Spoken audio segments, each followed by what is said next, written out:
ثم جعلناك على شريعة من الأمر فاتبعها ولا تتبع أهواء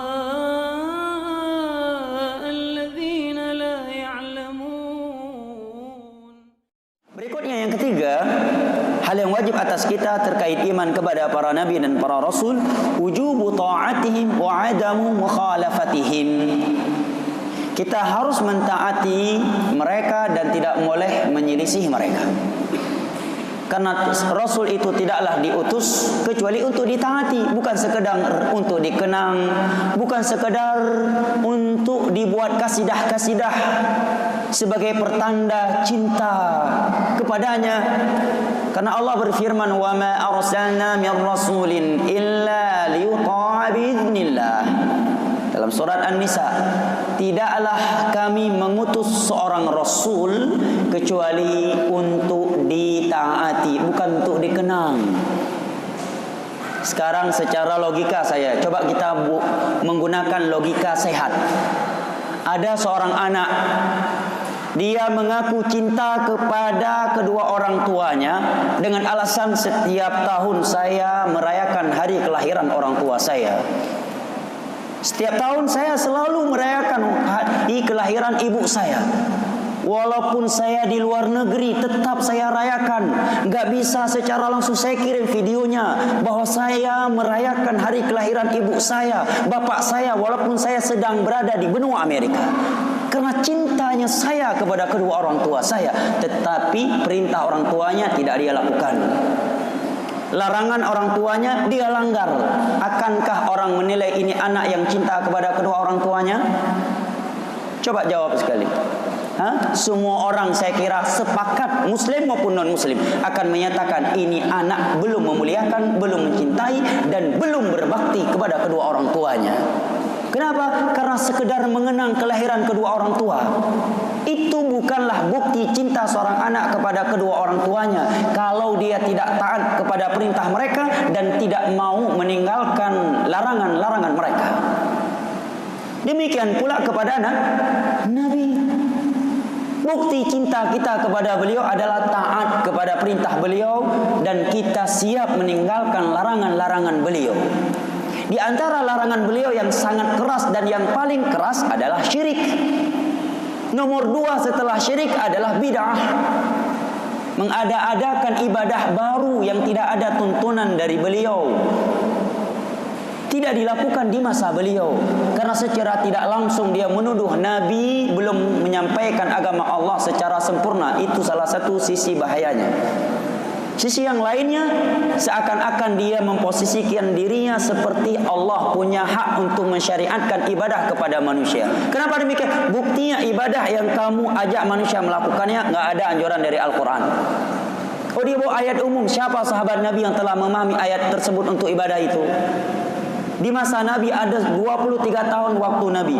Ada faktornya, ada sebabnya, tetapi dan tidak ada penghalang bagi Nabi dan para sahabat untuk melakukannya, tetapi tidak dilakukan. Maka berarti apa? Seakan-akan dia punya hak ketika dia tapi kan baik. Berarti pakai apa? Perasaan sendiri, bukan Al-Quran, bukan hadis. Sumber agama Al-Quran, hadis. Dengan pemahaman para sahabat Nabi, cabang dari itu ijma' dan qiyas yang sahih. Berarti apa? Dia memposisikan hawa nafsunya, perasaannya sejajar dengan Al-Quran sebagai sumber ibadah. Ini salah satu bahayanya bid'ah. Makanya para ulama terdahulu tidak pernah diam. Bahkan di antara mereka dipenjara gara-gara membicarakan masalah bahayanya bid'ah. Karena itu bentuk kasih sayang kepada umat. Karena Nabi menyebutkan salah satu dari orang yang tidak boleh masuk ke dalam telaga beliau adalah para pelaku bid'ah. Membuat agama baru, memperbarui dari agama yang Nabi. Memang kalau sudah menyampaikan ini banyak konsekuensi ya. Mungkin nggak diundang lagi di masjid, ya. Panitianya ketakutan, ya, atau dibully di internet dan seterusnya. Tapi kata Syekh Saleh bin Abdul Aziz Al-Syekh Menteri Agama Saudi Arabia sebelumnya, kata beliau, kalau Anda membuka kitab Imam Ahmad, kitab akidah ulama salaf, hampir Anda tidak mendapatkan mereka membahas bahayanya misionaris, bahayanya Yahudi dan Nasrani, buku mereka penuh dengan penjelasan bahaya bidah dan ahlul bidah. Kenapa? Karena Yahudi dan Nasrani kalau bicara, siapa yang mau dengar dari orang Islam? Silahkan buka kitab-kitab akidah yang ditulis oleh Imam Ahmad Usulus Sunnah, Asy-Syari'ah 2 jilid tulisan Imam Al-Ajurri, Syarah I'tiqadi Ahli Sunnah karangan Al-Imam Al-Lalikai, Al-Imam Ibnu Battah, ya, dan seterusnya. Jelas ini ya. Ini ada seruan untuk mempersatukan umat. Karena umat ini nggak akan mungkin bersatu kalau akidahnya beraneka ragam, berbeda-beda, tata cara ibadahnya pun berbeda-beda. Tetapi tatkala mereka memiliki akidah yang sama, cara ibadah yang sama, walaupun berbeda-berbeda, yang sifatnya masih fikih ijtihadiyah, yang masih bisa ditoleransi dalam Islam, pasti mereka akan bersatu.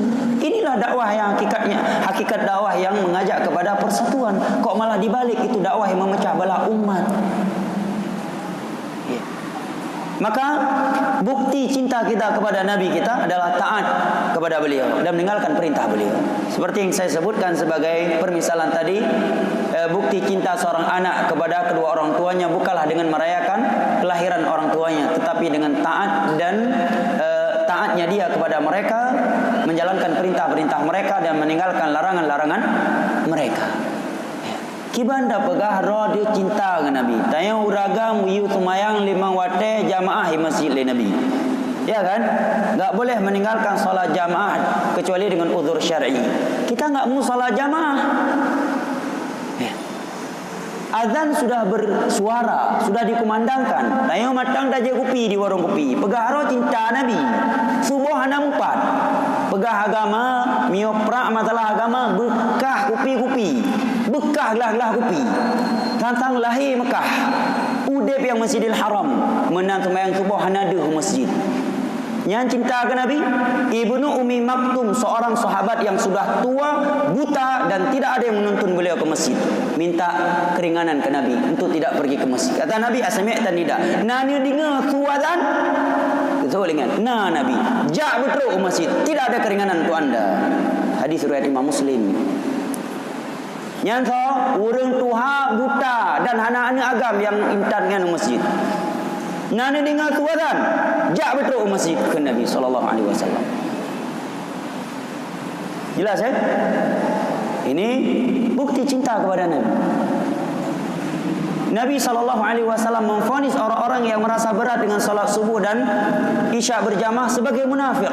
Hadis Bukhari Muslim, Abu Hurairah, dari Abu Hurairah. Mungkin kalau orang lain yang berkata demikian kita tersinggung, kok keras sekali bahasanya. Tapi ini bahasa Nabi. Hadis Bukhari Muslim dari Abu Hurairah. Siapa yang berani protes? Nah, bagaimana kita bilang cinta kepada Nabi? Nabi giyu tumayang, tanya masjid jamaah. Tanya bahkan hantaduk bawa orang kopi. Jumat sebagian dia tok kide, tapi dalam pehbate 5 6 di dalam toko.